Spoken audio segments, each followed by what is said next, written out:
Hello, everybody, and welcome back to Pick and Roll on the Board YouTube channel, the Hammers NBA content division, for some more in-season tournament previews and betting. It's the in-season tournament semifinal out in Vegas. We have two exciting games to cover and exciting stuff for this show because despite only being two games on the slate, we have three free picks on the way for you guys to possibly tail. We would recommend you tail these bets. Three plays coming from MGM. You can cue that up if you'd like. But before you do that, we'd like to remind you guys that we go live every weekday morning here, myself and Pips, for NBA free picks like this. So get subscribed to the channel if you're not subscribed already. And please make sure as well you smash that like button. We had another stream yesterday with over 100 likes. That was outstanding. Thank you for the support. But if you want, if you're still enjoying the shows, liking it helps us reach some more viewers. And those new viewers, if you're coming into the show for the first time, we are up 9 units on the season and would like to keep that going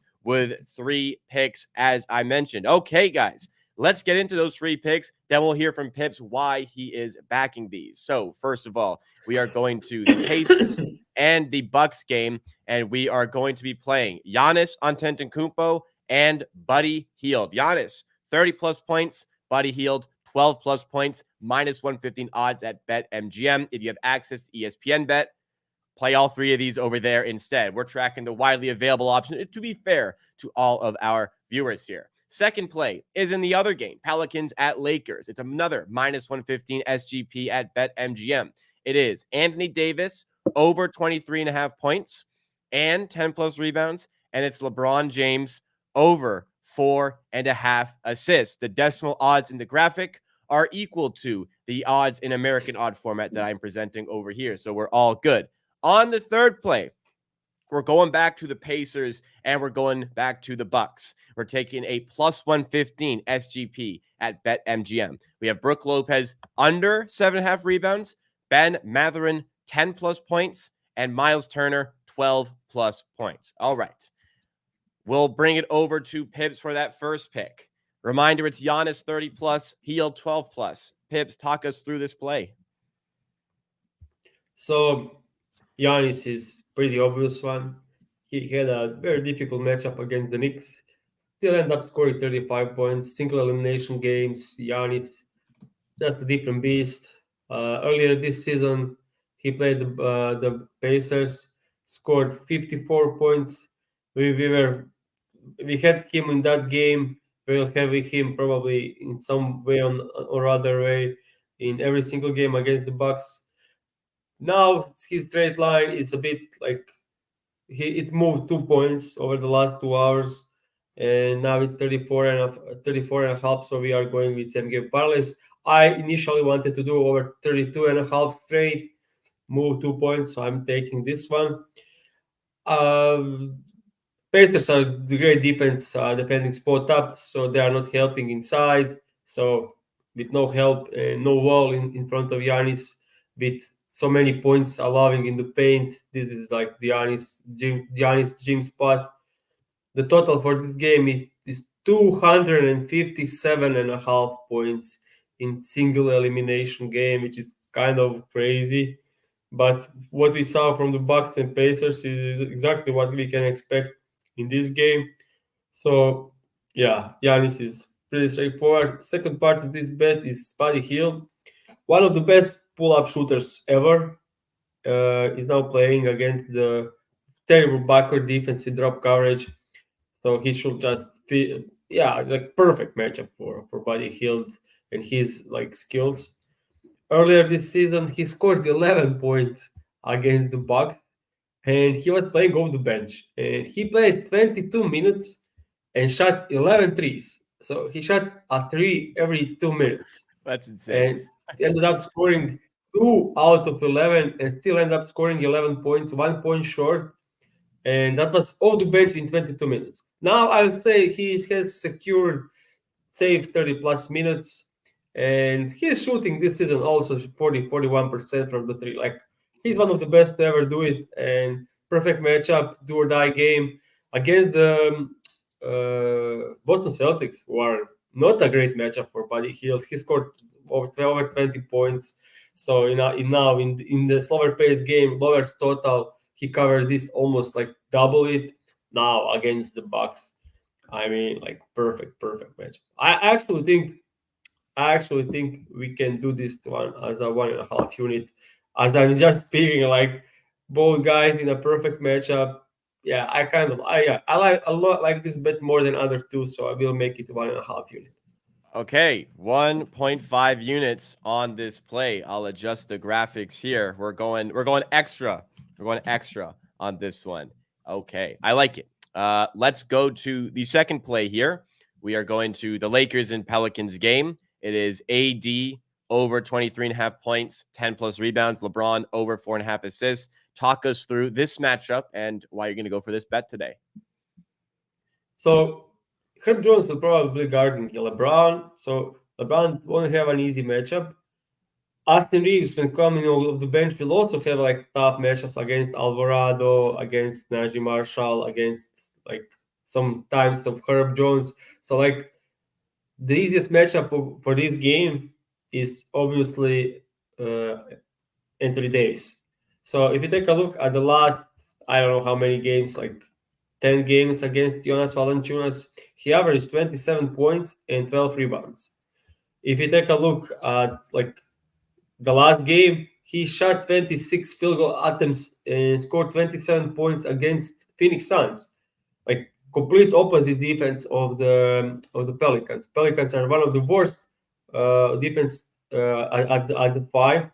They're allowing eight most points and third most rebounds, while Phoenix Suns are like allowing the fifth least points and third least rebounds, and he cleared it. So it's a like elimination game from the Lakers, elimination game from the AD in a great matchup. He should cover this line easily and get a ton of looks. And Jonas Valanciunas is pick and roll. I just think LeBron James and AD will play pick and roll entire night and just attack Jonas inside JV, and that should be easy. If you take a look against some other bigs against some other talented scorers against the defense of JV, we had Jokic 35 and 14, 26 and 16. Shengun scored 24. Sabonis had 23 and 26. So like every talented scorer at five gone over this line, and I expect the same for AD. Rebounds, if you take a look at rebounds, he had 10 plus rebounds in 17 out of the last 18 games with 30 plus minutes. And as I said, Pelicans allowed third most rebounds to opposing five. The second part of this bet is obviously LeBron James. And I mean, taking LeBron James assist here is like just filler spot because I just think it's correlated with AD. So LeBron James last game, Phoenix Suns allowed the fifth least assists in the league. He had 18 potential assists and 11 assists in that game. On the other side, Pelicans allowed third most assists and one of the worst defensive teams when it comes to assists because they are killed in pick and roll. So LeBron James last 11, he had 9 straight games with 6 or more assists. So one extra in like 9 straight games with 30 plus minutes. And as I said, last game, big minutes, big game from LeBron, big spotlight for LeBron. I won't be surprised if he's close to a triple double. And yeah, I just love this spot for both of our guys. Yeah, this tournament, I mean, this kind of moment is kind of made for LeBron. So hopefully a big game there. D.Shifty in chat saying LeBron might just go for 50 tonight, and perhaps he will, but we are siding with AD for the matchup and the points there. For our third let's play. give LeBron with 40, 10, and 10. Yeah. I mean, if he has that, then AD probably also has a really good game as well. So hopefully we have that there on the bet. Let's go to the third play that we have here. Back to the Pacers and Bucks. This one features an under on Lopez rebounds, over on Mathurin points, over on Turner points, as you see at the screen here. Pips, tell us about this play and why you have this separate handicap for the same game. So I just love this game, and I like instead of doing big SGP and just combining everything together, I'm deciding to go with two bets in this game. And so far this season, Brook Lopez under this line in 18 out of 21 games so far. against the Pacers, he had only one rebound in 30 minutes. Well, earlier this season when they played, only one rebound, and he had four rebounding chances in that game, like in total. I think this high-paced game is not suitable for Brook Lopez. Yeah. Also, these guys don't play good defense. They're, they don't miss much, and there is no rebounding chances if teams don't miss much. We saw that from when we bet the Randall on rebounds. He couldn't get rebounds because Bucks never missed any shot in the entire game. So yeah, that's the other thing. And then adding Miles Turner and Benedict Mathurin, like 20, 260-point game incoming.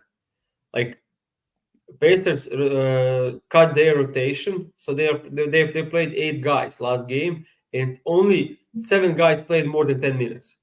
So it's down to Mathurin and Turner scoring. So earlier this season, when these two teams played, we had Mathurin starting, and he scored 26. And yeah, it's just a good matchup for him. High-paced game with drop coverage. He will attack like this poor backward defense. And also, Miles Turner had 21 points. He is a stretch big, so he'll get wide open threes when Brook Lopez is in drop coverage. So he can clear this line by like with 4 threes. And game earlier this season, he had 4 threes and ended up scoring 21 points. He got to the line. He made some mid-range shots. He made some layups. So yeah, this is like ultimate spot for overs on the Pacers side, and yeah, I like we had Hill 12 plus, Turner 12 plus, Mathurin 10 plus. If these guys are expected to score like 60 points tonight combined, like if the Pacers are projected to score 125, these guys need to score at least half of it because like the other half is for Halliburton and Bruce Brown, who won't score much, and yeah, there's no one else to score that many points. If you combine all the lines on the slate, it still doesn't add up to that 130 points expected game. So like, I think they set some lines pretty low for this kind of matchup. Okay, so taking advantage on those perhaps lines that are a little bit too low, 3 picks for today. We're going to talk about some previews for these games. First, want to go to the chat a little bit for some questions here. You just mentioned Bruce Brown, NBA Props 20 back in the chat. Welcome to the stream. This says, thoughts on Bruce Brown over 7.5 rebounds and assists? I kind of like it. I actually looked down to it, and yeah, it looks great. Like with the rotation cut down, Bruce Brown will play like 36, 37 minutes, and last couple of games he crushed it. And whenever he plays like those big minutes, 32 or more, he had success against this line. Yeah, in last match with the Bucks, he apparently had 16 rebounds and assists. And for playoff sort of minutes, the defense will be needed. Thank you for the well wishes on the growth for the channel as well. Dave Clark asked, and I'm sure a lot of people asking, I asked before the stream started, Pips, are you feeling better today? You mentioned you're a little bit better. Slightly better. Slightly better. Yeah, it's like always the thing with some type of flu, like 3 to 4 days, it just takes time. So we appreciate it powering through for the good plays that we have today. That deserves some smashing on that like button if you guys are enjoying. Pips is battling through his sickness to be here. Okay, let's go to the previews for these games today. Then we'll go to our recap. First of all, let's go to the Indiana and Milwaukee game as a whole. Spread for this game is 5. These have been posted for a while, so these are like pretty close to closing prices. But Indiana +5, Milwaukee -5. Over under for this game is between 256.5 and 257.5. Anywhere you're leaning there as a whole, and perhaps the game as a whole, what do you think is going to happen here? I don't think betting on this game is a good like, you should stay away from betting either over or under lines and points or spread, because this will be like a huge, unbelievable variance inside of this game when you have like 260 points on the board. Like, Yeah, I don't know. I think it's kind of weird because if you take a look at the Bucks against the Knicks game, are do is this an example of Bucks taking the game serious? Like, are they just that they are they like before this game were they just trying to figure things out? They didn't care about much, or like, or they, or was it just like huge variance thing where they didn't miss any shot? Like it's difficult. So I'll stay away because I don't know, honestly. There's a question from Dave Clark about leans on the total in this one. So this opened at about 254. Um, I'll be honest here. I have a pretty bad bet on this game. I have under 254 on this game. Let me just get my actual. Yeah, 254 and a half. I thought it was a little inflated because Milwaukee were not missing against the Knicks. Pacers have had obviously high totals all year. They went under against the Celtics, but that game like had a slow first quarter, then really picked up as the game went on. It maybe this is really high for a game of this significance, playoff sort of mindset. I have to imagine for a lot of this game, Milwaukee will try to take away the pace out of this one. This really is like the Pacers want to play fast. That's how they're going to win this game. They're going to win this game by pushing the pace, putting up a ton of points, making Milwaukee play fast, exposing their lack of transition defense. So, perhaps Milwaukee may not be able to take away that one, but I think that we're getting a little bit too high here with this under 257.5. So, listen, me personally, I liked it before. Maybe not a good position, but this is a bit high for me. Pips, what do you think on that? The issue with Bucks slowing down is they have Giannis. They want to run. Like, that's I mean, the issue in this defensively, they got game. to take a bit of pace out of this, but their transitions have been poor this season.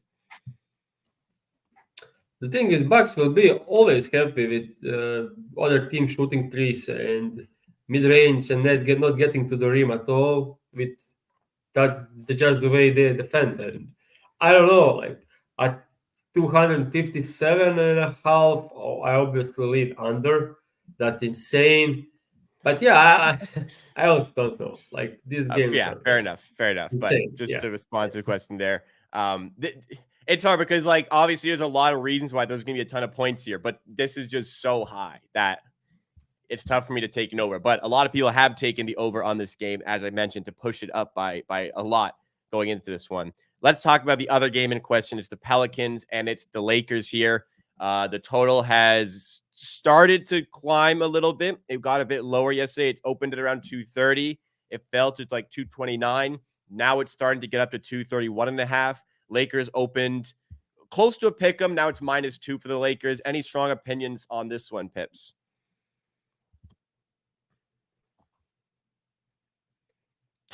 Like this is the sharp as it can get. So like Well, taking okay, maybe any sorry, maybe guess. not for betting, but any like just preview for the game. Who do you think will win, sort of thing?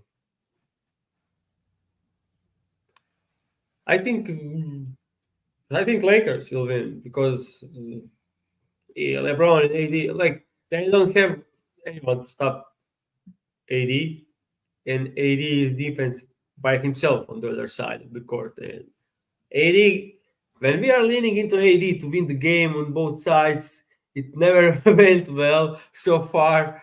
But this is like the exactly type of the game where AD needs to shut down Zion and Jonas on the other, just protect the rim and the paint.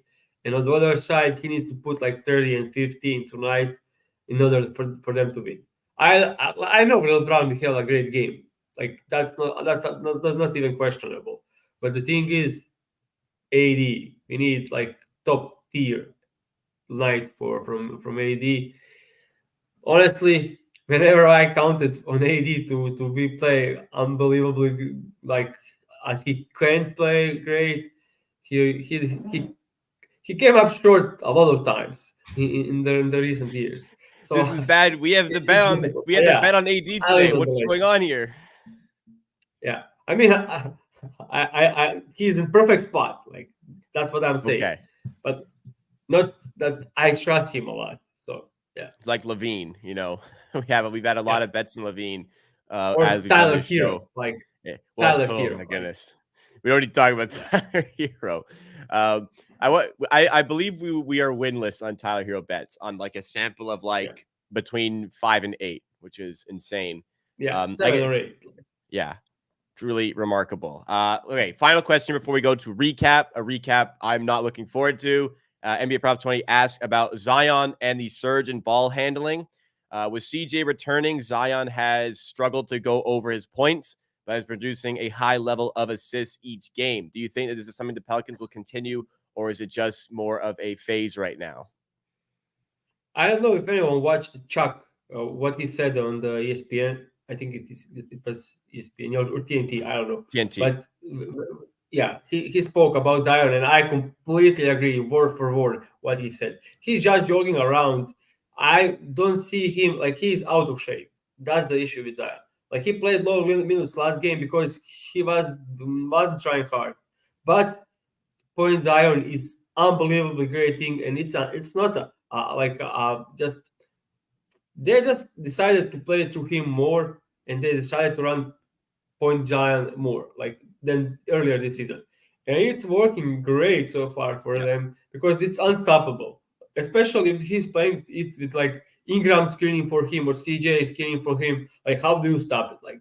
Like honestly, if you put two on the ball to stop Zion, CJ wide open three, Ingram wide open three, Trey Murphy wide open, Hawkins wide open three. Like they have so much shooting around him. So Point Zion is unbelievable, but it's actually a matchup based thing. So there are teams that will play zone and put some guys in front of him so he had easy kickouts, and there are teams that will play him straight up.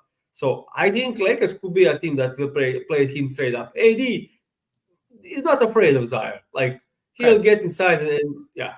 So I don't think they will be helping of corners on Zion. Like most teams stunting from corners on his drives. I think AD will come closer and defend the rim, and he will leaving like Jonas or JV open. And I don't think they care for JV. So Okay. I don't know. Like I think it's a real thing, but I don't have any opinion on his line because the line also increased.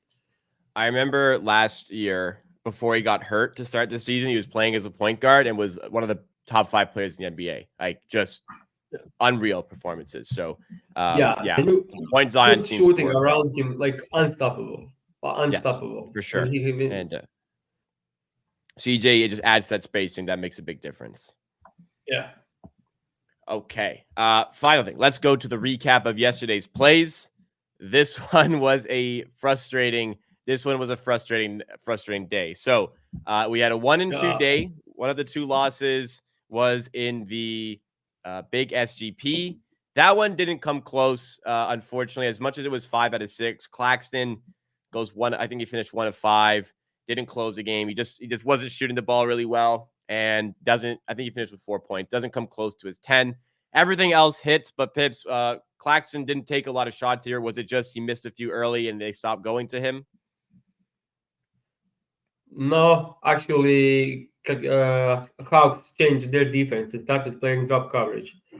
They didn't play it the entire season, and now in this game they started playing drop coverage with Capella. And he actually got like 10 balls to they passed it to him and he just dropped it or couldn't catch like easily, and then he catch the ball and it was so slow, then Capella is right there. I would say like even in drop coverage he was supposed to go over this line at least 10 points.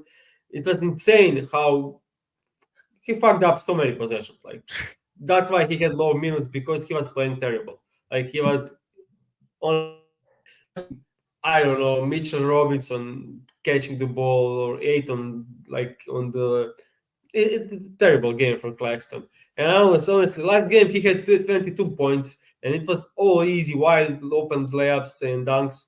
This game he had maybe not that many chances, but he was terrible. Like honestly, terrible stuff. So that one, I mean, we're upset how poorly played. The other one, I cannot believe this loss. I cannot believe this play lost. Jokic over 24 and a half points. He falls 3 points short.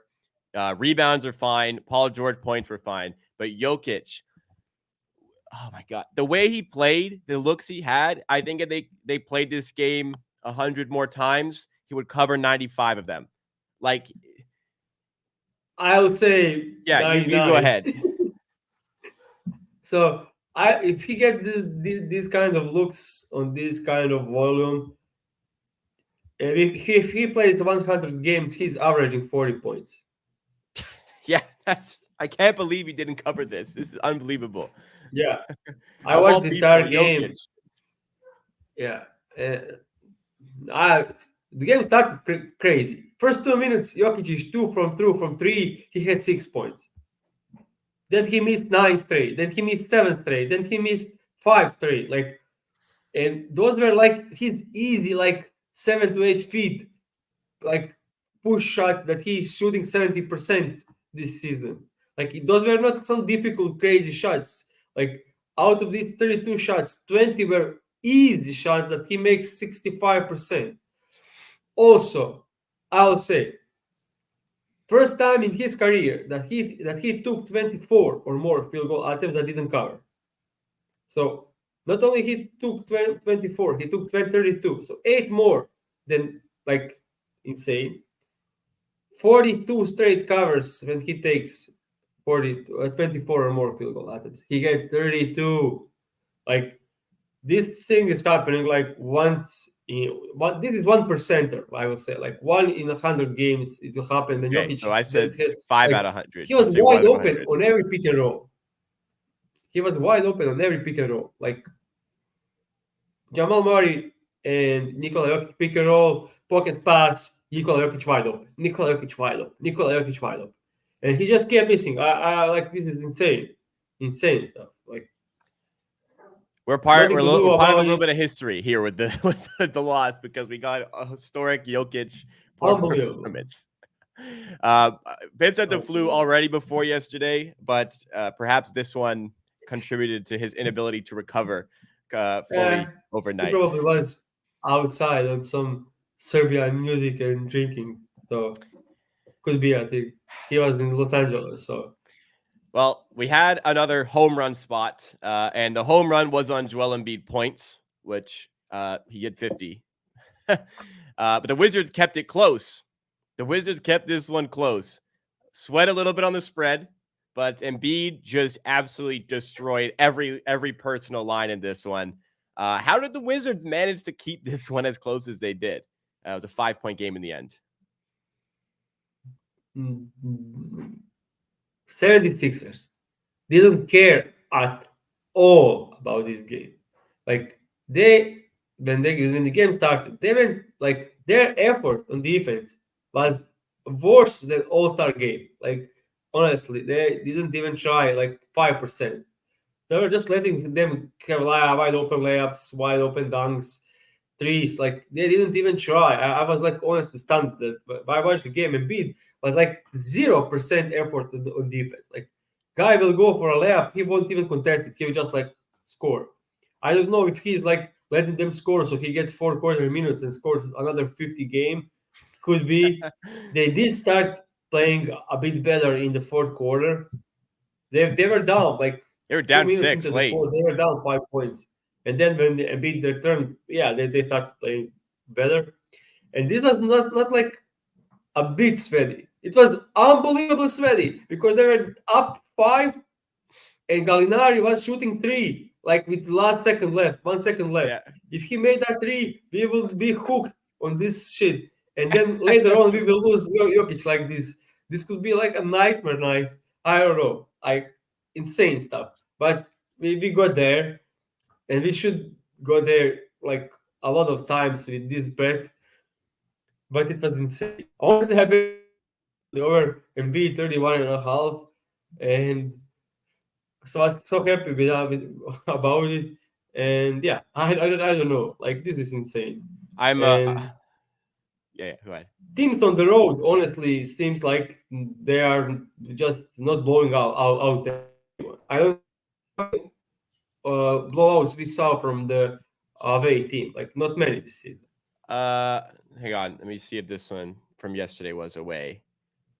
Where is it? Well, you say that, but also the Memphis Grizzlies second night of back-to-back, who suck, blew out the Pistons at home yesterday. Just wanted to mention I the think it was Pistons. a blowout. Well, 14 It points. wasn't that bad. It wasn't a blowout. It ended up Okay. like big spread, but it wasn't a blowout. It was plus 14. That's not a blowout. Everyone Okay. like it was 9 points in like 2 minutes left, 3 minutes left. So Okay. Fair everyone enough. played Fair the enough. entire game. Yeah. I was fortunate for this Embiid sweat that the Raptors were on, so I wasn't sweating this one as heavily. But hey, for people who line shopped, if you have ESPN available to you, as many people do in chat, you got the Sixers money line on this bet for similar odds. So it Yeah. was less of a sweat for those people. We always talk about line shopping. Line shopping is important for a number of reasons to play one anyways, but check out the link in description, our BetStamp link to sign up to additional sports books. Okay. And Show I'll has say like gone. Oh yeah, go ahead.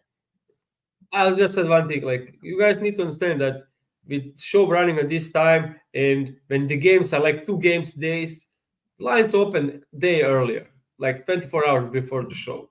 So when the show time comes, I will honestly bet, and I bet myself more straight bets than I do SGPs. But at the time of the show, though every line is smooth, like 2 points, 3 points, so we need to find a way to work it out. And it's difficult sometimes. When you have a big slate, there is a lot of spots that aren't taken. But when it's like 2, 3 to 4 games and it opened a day earlier, we are betting at the closing line. And we still profited so far this season. And yeah, we can do it for sure, but it's difficult. I also myself love betting straight lines sometimes more than I do on the show. But at the time of the show, it's difficult most of the days. Well, today I don't think it was difficult. You have 3 plays, including a one and Yeah. a half unit play. Was today one of the easier days? I mean, Giannis was 32 and a half like 2 hours ago, and now he's 34 and a half. So I needed to like go some Right, other right. way to mix it up to make a good bet. So it's Well, always can come to that. So if I had like Giannis 32 and a half, I'll bet it straight and use Hill to parlay with something else. well, as we have it, we do have 3 bets today. And one of them is a 1.5 unit play. It does involve Giannis. We're going Giannis, 30 plus points, Hield, 12 plus points, minus 115 odds at BetMGM. All these plays were better odds at ESPN Bet at the time we gave them out. And I'm sure at the time that I'm saying this, but that's the first play. Second play is in the I had this mixed. Yeah, I had this mixed up. My apologies. Second play, where'd it go? Second play, I'll put on the screen at the bottom. I don't know what happened to my graphic. Is Anthony Davis over 23.5 points and 10 plus rebounds. LeBron over 4.5 assists. That is minus 115. Also at BetMGM. Third play, going back to my graphic here, I had them out of order. Is Lopez under 7.5 rebounds. Mathurin 10 plus points. Turner 12 plus points. That's plus 115 at BetMGM. So 3 plays for you guys. We have some in-season tournament action today. Exciting stuff for these games and hopefully some exciting bets that we can cash in. Smash that like button if you enjoyed what you saw from today. Subscribe for more content from the channel. I'll be back on later today in exactly 2 hours and 20 minutes. And I'll be joined by Kirk Evans for some weekly NBA takeaways and more coverage for the in-season tournament semifinals and for the championship game. We'll have our predictions in. Join us over there. Me and Pips will see you back here tomorrow morning.